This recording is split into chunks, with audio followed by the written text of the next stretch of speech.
नमस्कार, मेरा नाम है सुनैना कश्यप और आप देख रहे हैं KH live Himachal. Social media पर इस वक्त एक लाइन आग की तरह फैल रही है।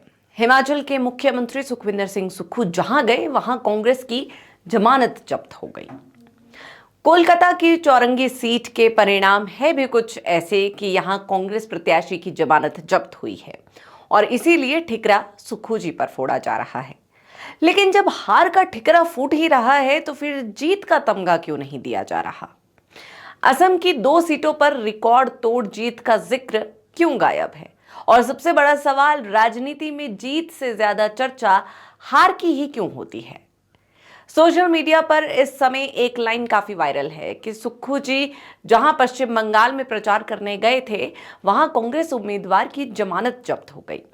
कोलकाता की चौरंगी सीट का उदाहरण देकर इसे बड़े निष्कर्ष की तरह पेश किया जा रहा है। ये तथ्यात्मक रूप से सही है कि वहां भारतीय राष्ट्रीय कांग्रेस का प्रदर्शन बेहद कमजोर रहा, जबकि मुकाबला तृणमूल कांग्रेस और भारतीय जनता पार्टी के बीच केंद्रित था। लेकिन किसी एक उदाहरण को पूरे राजनीतिक असर का पैमाना मान लेना विश्लेषण को अधूरा बना देता है। अगर इसी संदर्भ को व्यापक नजरिए से देखें तो असम की तस्वीर अलग संकेत देती है। वहां जिन 2 सीटों पर सुक्खू जी ने प्रचार किया, उन दोनों जलेश्वर और चेंगा पर कांग्रेस उम्मीदवारों ने बड़े अंतर से जीत दर्ज की है। जलेश्वर में आफताब उद्दीन मुल्लाह और चेंगा में अब्दुल रहीम अहमद की जीत ये दिखाती है कि परिणाम केवल प्रचार पर निर्भर नहीं होते, बल्कि स्थानीय कारक भी उतने ही निर्णायक होते हैं। सबसे पहले पश्चिम बंगाल की बात। कोलकाता की चौरंगी सीट पर सुखविंदर सिंह सुक्खू ने कांग्रेस के लिए प्रचार किया। नतीजा ये रहा कि कांग्रेस उम्मीदवार को लगभग 2100 वोट ही मिले और उसकी जमानत जब्त हो गई। इस सीट पर तृणमूल कांग्रेस की प्रत्याशी ने करीब 22,000 वोटों के अंतर से जीत दर्ज की, जबकि भारतीय जनता पार्टी दूसरे स्थान पर रही। यानी यहां कांग्रेस तीसरे नंबर पर भी मजबूती से नहीं टिक पाई। अब असम के आंकड़ों पर आते हैं, जहां तस्वीर बिल्कुल अलग दिखाई देती है।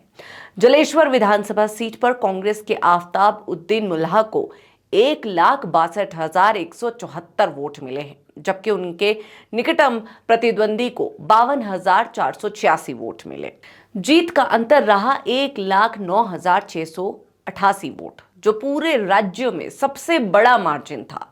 चेंगा सीट पर भी स्थिति इसी तरह रही। कांग्रेस के अब्दुल रहीम अहमद को 1,39,166 वोट मिले, जबकि दूसरे स्थान पर रहे उम्मीदवार को 51,818 वोट मिले।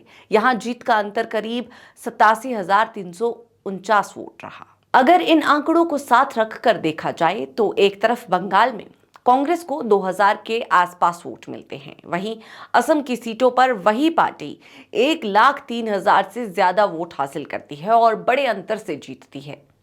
यह अंतर केवल प्रचार से नहीं समझाया जा सकता, बल्कि ये साफ तौर पर राज्यवार राजनीतिक स्थिति और संगठन की ताकत को दिखाता है। दरअसल अलग अलग राज्यों की राजनीतिक परिस्थितियां एक दूसरे से काफी अलग होती है। पश्चिम बंगाल में ममता बनर्जी के नेतृत्व में तृणमूल कांग्रेस की मजबूत पकड़ है, जहां कांग्रेस का संगठन अपेक्षाकृत कमजोर है। वहीं असम में कुछ क्षेत्रों में कांग्रेस का स्थानीय आधार अब भी मौजूद है, जिससे उसे बढ़त मिल सकती है। इसीलिए संतुलित नजरिए से देखें तो ना तो बंगाल का परिणाम अकेले किसी नेता के प्रचार को पूरी तरह खारिज करता है और ना ही असम की जीत को केवल उसी प्रचार का नतीजा माना जा सकता है। चुनावी नतीजे आमतौर पर कई कारकों, स्थानीय उम्मीदवार, संगठन, सामाजिक समीकरण और मुद्दों के संयुक्त प्रभाव से तय होते हैं। यही कारण है कि एक ही नेता का प्रभाव अलग अलग जगहों पर अलग अलग रूप में दिखाई देता है। लेकिन राजनीति का स्वभाव यही है, यहां जीत से ज्यादा चर्चा अक्सर हार की होती है। एक बड़ी जीत कई बार सामान्य खबर बन जाती है, जबकि एक बड़ी हार या अप्रत्याशित नतीजा तुरंत सुर्खियां पकड़ लेता है। यही कारण है कि सोशल मीडिया पर चौरंगी सीट का जिक्र ज्यादा हो रहा है, जबकि असम की बड़ी जीतें उतनी चर्चा में नहीं हैं।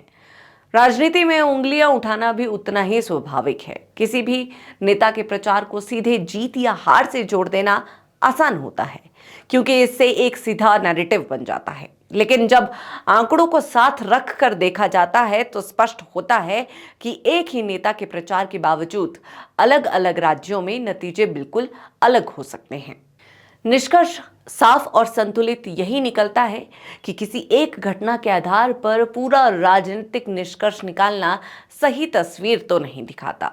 सुखविंदर सिंह सुक्खू के प्रचार के संदर्भ में भी यही बात लागू होती है। पश्चिम बंगाल में कांग्रेस का कमजोर प्रदर्शन एक तथ्य है, लेकिन उसी के साथ असम में रिकॉर्ड तोड़ जीत भी उतनी ही बड़ी हकीकत है। अब इस पूरी चर्चा पर आप सभी की क्या राय है, हमें कमेंट सेक्शन में जरूर बताएं और हमारे चैनल को सब्सक्राइब करना ना भूलें।